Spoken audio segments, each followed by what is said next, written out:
नमस्कार सम्पूर्णलाई। आज म तपाईहरुलाई विशेष गरी हामीले पर्सनल फाइनान्स विषय अन्तर्गत रहेर आज म तपाईहरुलाई विश्वभरिमा चल्ने वर्ल्ड वाइडमा चल्ने चाहिँ 50, 40 र 20 बजेट रुल्सको बारेमा तपाईहरुलाई एक्सप्लेन गर्न चाहदैछु र तपाईहरुले चाहिँ भिडियोलाई चाहिँ अन्तिमसम्म हेरेर साथ दिनुपर्ने हुन्छ।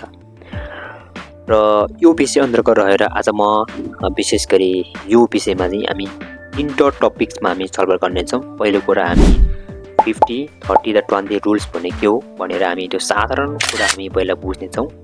त्यसपछि यो रुललाई हामीले चाहिँ कसरी हाम्रो रियल लाइफमा चाहिँ हामीले एप्लाई गर्न सकिन्छ, हामीले कसरी त्यसलाई चाहिँ कार्यान्वयन गर्न सकिन्छ, कसरी हामीले त्यसलाई चाहिँ आफ्नो जीवनमा चाहिँ कार्यान्वयन गर्न सकिन्छ भनेर हामी चाहिँ त्यो विषय अन्तर्गत रहेर हामी छलफल गर्नेछौँ।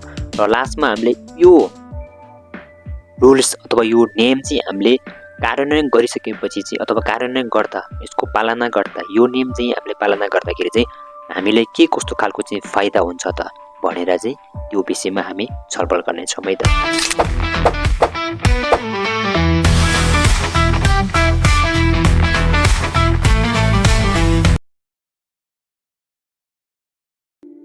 Okay, now break and then after break पछि हामी सुरु गर्नेछौँ आजको टपिकतिर।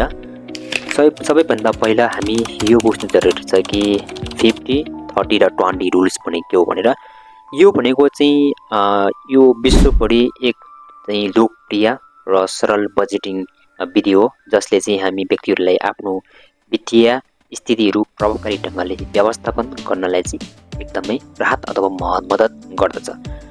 अनि सो यो नियममा हामी विशेष गरी यो नियमले चाहिँ के भनेको भन्दाखेरिमा हामीले यो भनेको चाहिँ हामी महिनाभरि काम गरिसकेपछि अथवा हामी कुनै कसैले व्यापार गर्छौँ, कसैले जागिर खान्छौँ, कसैले चाहिँ बिजनेस गर्छौँ हैन, कसैले चाहिँ साइड हर्सल कामहरू गर्छौँ।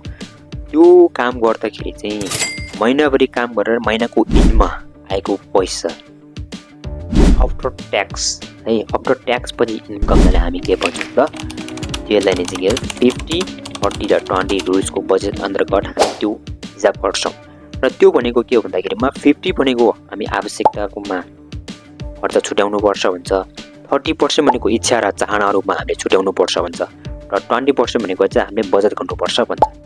अब यो 50% अन्तर्गत हाम्रो आवश्यकताहरू के पर्न सक्छन् त, जस्तो कि हामीले अब घर भाडाको दिनुपर्ने हुन्छ कसैले हैन, अनि हामीले चाहिँ जस्तो उपभोक्ता भनौँ जस्तो बिजुलीको, पानीको, ग्यासको त्यस्तो पानीहरू बिलहरू तिर्नुपर्ने हुन्छ।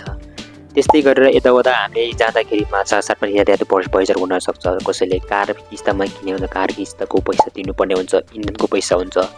त्यसैले कसैले बिमा बनाएको छ भने चाहिँ बिमा, स्वास्थ्य बिमाको पैसा तिर्नुपर्ने हुन्छ, कारको पैसा बिमा तिर्नुपर्ने हुन्छ, कसैले घर बिमा बनाइरहेको हुन्छ, घरको बिमाथि पैसा तिर्नुपर्ने हुन्छ। कसैले चाहिँ जस्तो लोन निकालेको हुन्छ, क्रेडिट कार्ड निकालेको हुन्छ, त्यो लोन र क्रेडिट कार्ड तिर्नको लागि होइन हामीले यो 50% अन्तर्गत चाहिँ हामीले छुट्याउनु पर्छ भने यो चाहिँ अति आवश्यक अन्तर्गत पर्ने कुरा हो। र अर्को भनेको तपाईँले 30% भनेको चाहिँ हाम्रो इच्छा र चाहनाको लागि चाहिँ छुट्याउनु पर्छ। यो अन्तर्गत चाहिँ हामीले के पर्छ भन्दाखेरि मनोरञ्जन सेक्टरहरू पर्न सक्छ, होम बेड सोकहरू जस्तो कि कुनै मिटिङ, पिकनिक, कार्यक्रम, चलचित्र हेर्ने यस्ता विभिन्न कुराहरू हुन्छ त्यो भित्र पर्छ। त्यसरी हामी विभिन्न किसिमको लग्जरी सामानहरू किन्ने, खरिद गर्ने, लुगा ज्याकेटहरू किन्ने यस्ता कुराहरू चाहिँ हामीले किन्नको लागि चाहिँ यो 30% भित्र चाहिँ हामीले छुट्याउनु पर्छ भन्छ।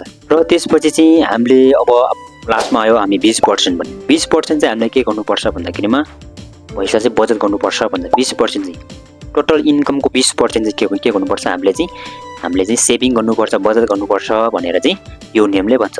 अब यो नियम हामीले यो नियम चाहिँ बनाइसक्यो, अब यो नियम लागू गर्ने कसरी त, हामीले कसरी कार्यान्वयन गर्न सकिन्छ हाम्रो रियल लाइफमा हैन, यो कुरा बुझ्नु जरुरी छ। यो बुझ्नुबाट अगाडि चाहिँ हामीले यो पैसा हामीले कसरी गर्ने भन्दाखेरिमा सबैभन्दा पहिला चाहिँ मैले एउटा एक्जाम्पल दिन चाहन्छु हैन। तपाईले म एकदम बुझ्ने गरी जस्तो तपाईको चाहिँ तपाईले कुनै एक ठाउँमा चाहिँ तपाईले जागिर गर्नुहुन्छ भने चाहिँ तपाईको जागिरको तरफ चाहिँ तपाईले 30,000 छ भने चाहिँ 30,000 को 50% भनेको तपाईको 15,000 हो। 15,000 चाहिँ तपाईले के गर्नुपर्छ त आवश्यकताहरुमा तपाईले राख्नुपर्छ हैन, आवश्यकताको लागि छुट्याउनु पर्छ। त्यसपछि तपाईँको 30,000 को तपाईँले 30% भनेको तपाईँको 9,000 हुन जान्छ हैन।